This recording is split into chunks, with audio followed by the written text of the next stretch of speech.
My name is Abby St. Clair, and I am a senior studying theater with minors in anthropology and leadership. I studied abroad at the University of Hertfordshire in Hatfield, England. I chose my program because I knew that I wanted to go abroad for a semester. For me, it just made the most sense since I knew I'd have to be paying tuition at K-State whether I was there or not.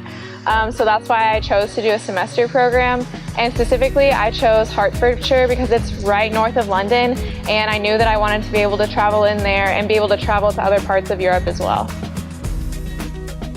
While I was abroad, I took a bunch of fun elective classes and one not so fun class. I had to take statistics, so I took that while I was abroad. I also took fashion design, a philosophy class, and graphics for the web.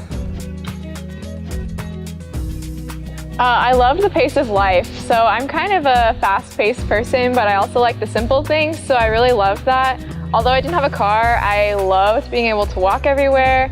It seems kind of silly, but I'm a fast walker, so I loved when I went into London just being able to join the crowds in that pace and go on the tubes and be able to navigate everything. And I loved how international it was as well. I think in the Midwest it can be a little bit whitewashed sometimes, so it was really cool to be able to see different cultures from around the world all living together in one space.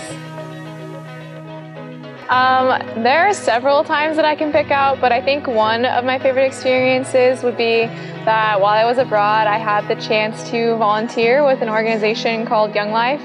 That was incredible. I got to volunteer at this after-school program with some kids, just be a friend to them and an older mentor, and there was one girl there named Katie, and she was so sweet, and at the end of my experience, she gave me a card that said, "We will miss you," and it really just was an awesome experience.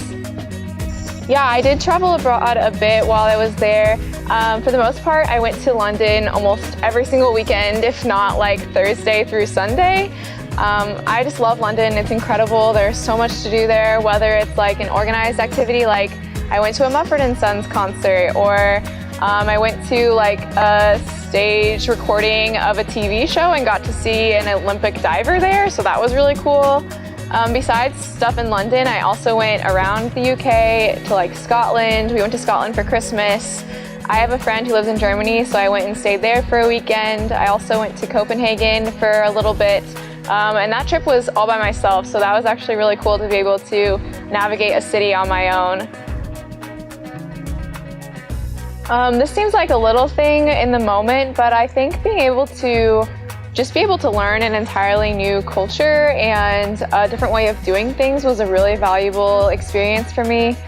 There was one time when I was with my American friend in London in the tubes at King's Cross Station, and this guy came up to us. I think he might have been French or something, but he wasn't English, and asked us if we knew where such and such stop was or how to get on this tube to this place. And we started to speak, and he was like, "Oh, you're American, you don't know." And we were like, "No, hold up, buddy. We know exactly where you need to go."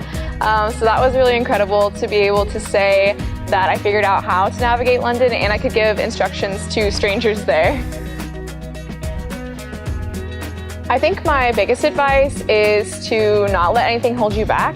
My first 2 years of college, when I was thinking about studying abroad, I had been going to fairs since I was a freshman, but it wasn't until my second semester of sophomore year that I was like, I'm really serious about this, let's do it. And I realized how simple a process it can be and how accessible it is to anyone, that it doesn't have to be something that is taking a semester off or super expensive, but that anybody can do it. I think that that's the most valuable advice that I could give to someone, is that just go for it. Anybody can do it.